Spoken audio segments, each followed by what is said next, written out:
Bismillahirrahmanirrahim. Assalamualaikum warahmatullahi wabarakatuh. Hai teman-teman, pada video kali ini saya ingin menjelaskan tentang proyek yang saya kerjakan pada akhir semester 2. Pada kesempatan kali ini saya mengerjakan proyek yang saya beri nama Simple Post. Apa itu Simple Post? Simple Post ini adalah sebuah aplikasi web point of sale atau kasir yang bisa kita singkat pos yang dikembangkan sebagai proyek saya dalam akhir semester 2 dan aplikasi ini bertujuan untuk membantu mengelola pengelolaan produk, transaksi penjualan, dan pencatatan stok secara efisien untuk toko atau usaha-usaha kecil. Karena beberapa fiturnya sudah saya cukup sederhana dan simpel, tapi saya barengi dengan tampilan modern dan fitur kayak CRUD yang lengkap. Simple Post ini merupakan tahap pembelajaran saya dan implementasi kasih dasar untuk pembelajaran backend menggunakan JavaScript.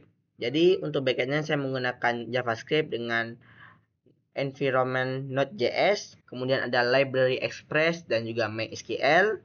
Dan berikut ada beberapa fiturnya. Pertama ada manajemen produk. Jadi kita bisa mencetak produk di sana, bisa tambah produk baru, lihat produk, update data produk seperti harga, SKU-nya, dan juga nama produk. Kemudian ada soft delete. Jadi produk itu bisa kita hapus atau kita nonaktifkan.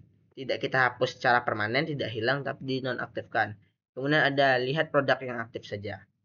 Kemudian ada manajemen transaksi seperti pencatatan transaksi, apa saja yang dibeli oleh user.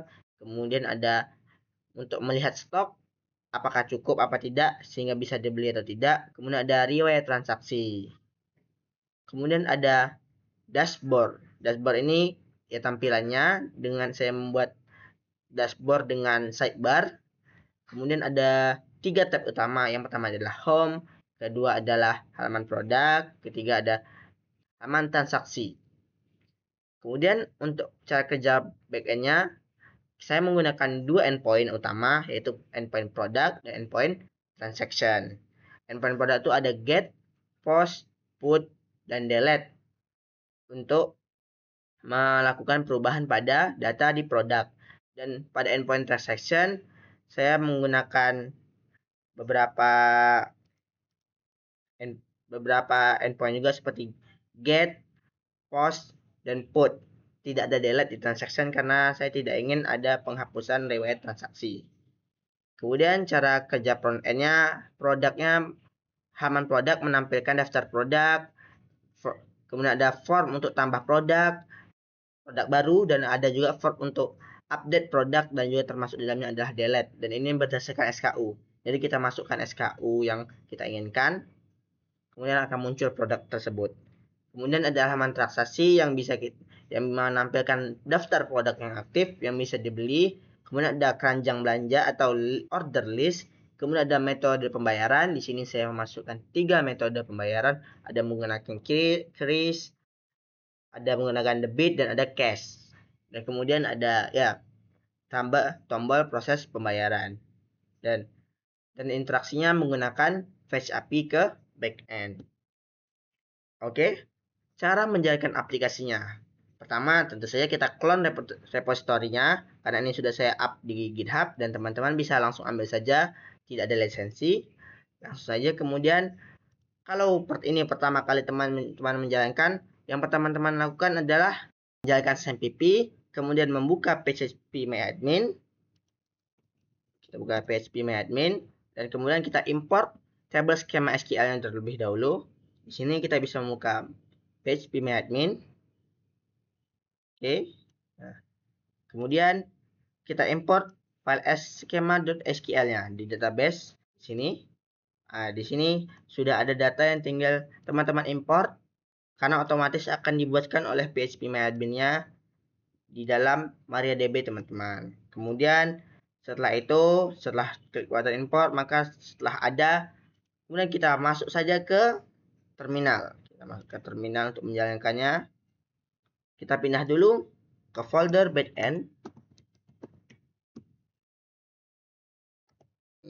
Kemudian kalau teman-teman pertama kali menjalankannya, jangan lupa install berbagai library Pertama npm init -y untuk install node modules, kemudian npm install express, djs, nodemon, mysql dan lain-lain. Tinggal teman-teman copy paste saja di terminal. Kemudian tinggal kita tekan nodemon app.js. Oke, berarti ini servernya sudah berjalan ya. Ini ada keterangan server sudah meluncur di port 3000. Oke. Sebelum kita melihat hasil bagaimana aplikasinya, baiknya kita mereview terlebih dahulu kodenya. Beda di sini saya ada menggunakan untuk kerapian kode di efisiensi, saya memisahkan dengan folder backend, database, dan frontend untuk struktur foldernya ya. Kemudian ada config, di dalamnya ada dbjs untuk koneksi ke database saya. Di sini saya menggunakan root tanpa password dan simple post. Kemudian ke controller, di sini ada dua controller, yaitu product controller untuk mengelola produk. Berikut untuk kodenya ada yang mulai dari get all product, get product, kemudian get product, dan ini semua sudah pakai asynchronous. Dan jadi untuk minimalisasi error, saya sudah pakai asynchronous dan await juga. Kemudian ada transaction controller, mulai dari get transaction, ada post transaction, dan juga sudah cukup seperti saja. Jadi ini yang akan menghubungkan, memberikan query ke database untuk memilihkan komennya seperti select product, where's SKU in, placeholder. Placeholdernya adalah SKU mapnya. Kemudian selanjutnya ada routes ya, routes-nya ini isinya endpoint yang dibutuhkan. Kemudian ada transaction juga endpoint, hanya ada 2 endpoint. Kemudian app.js, inilah aplikasi yang dijalankan di sini tadi, Nodemon app.js.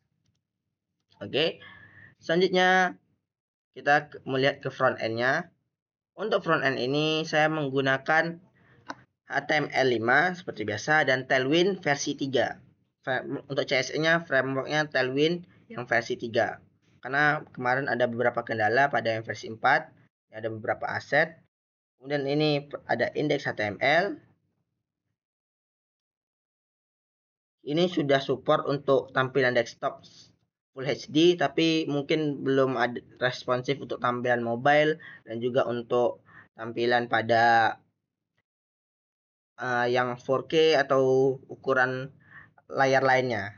Karena saya masih fokus pada Full HD. Kemudian ada produk HTML, Pro.js, start with config, kemudian transaksi HTML. Di sini ada beberapa yang belum saya commit ke repo.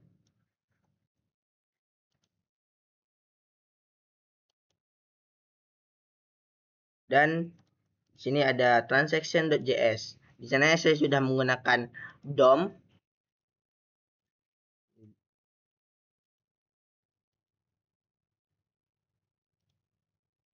Oke. Langsung saja kita lihat hasilnya bagaimana. Balasnya seperti sebentar, kita buka di live server saja.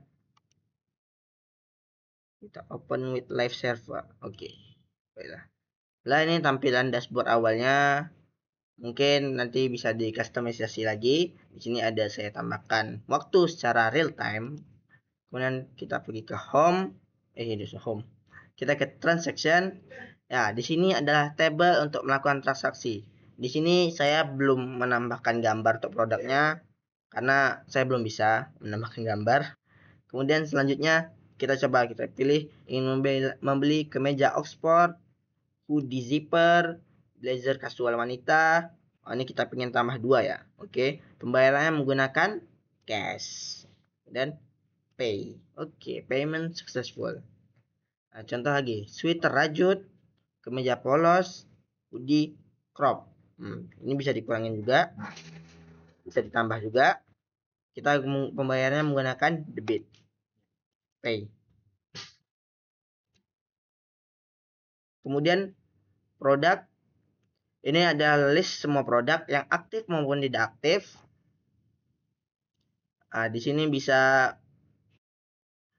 teman-teman lihat ada produk-produk yang aktif beserta stoknya, seperti hoodie ada berapa, basic casual ada berapa, dan ini ada kemeja flanel yang sengaja saya inaktifkan atau tidak bisa dibeli.